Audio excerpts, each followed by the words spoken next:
ప్రజలది తుది విజయమనే కళ్ళ చెదరని చూపులు అనే పాట నా కొడుకు కళ్ళల్లోనే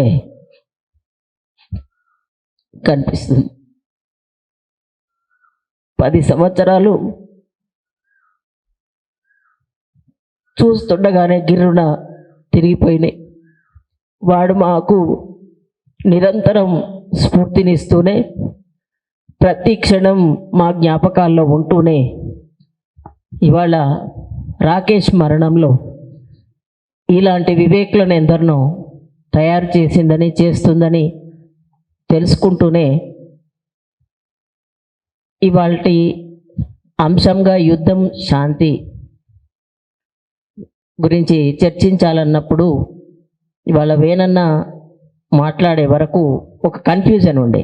శాంతి చర్చల పేరుతోటి సమాజంలో రకరకాల దురభిప్రాయాలు సమాజంలో ప్రబలుతున్నాయి అనేది జరుగుతున్న పరిణామాలను చూసినప్పుడు నాకు అనిపిస్తూ ఉండేది. రోజు దీన్ని సరైన రీతిలో ప్రజల్లోకి తీసుకువెళ్ళాలంటే ఇటువంటి ఉపన్యాసాలను ప్రతి జిల్లాలో కూడా పెట్టి చర్చించాల్సిన అవసరం ఉంది అని చెప్పి నేను భావిస్తున్నాను. ఎందుకంటే యుద్ధము శాంతి అంటే కాల్పుల విరమణే, సాయుధ విరమణే అనుకుంటూ ప్రజలను అయోమయానికి గురి చేస్తున్న పరిస్థితి ఒకటి. మావోయిస్టులు అంటే ఆదివాసీల కొరకే మిగిలిన ఇక్కడ ప్రజలకు సమాజంలో సమస్యలన్నీ అయిపోయినాయి.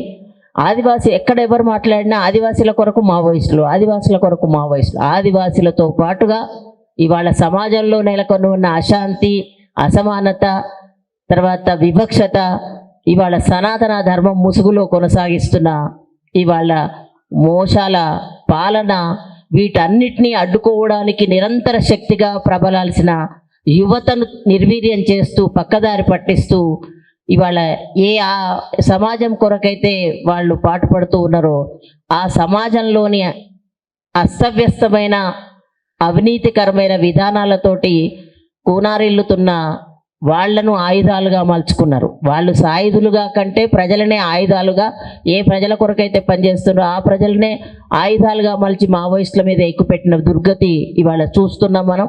వీటన్నిటికి వ్యతిరేకంగా ఈ విషయాలన్నిటినీ ప్రజల ముందు చర్చించాల్సిన బాధ్యత మన మీద వివేక్ పెట్టిండు. ఇవాళ వివేక్ నుంచి ఈ అంశం మనం ముందుకు తీసుకుపోవాల్సిన సందర్భంలో మనం ఉన్నామని తెలియజేస్తూ, ఈ కాలంలో నాటి నుండి నేటి వరకు అమరులైన 17,000 మంది అమరులకు, ప్రజాయుద్ధ వీరులందరికీ కూడా వినమ్రంగా జోహార్లు అర్పిస్తున్నాను.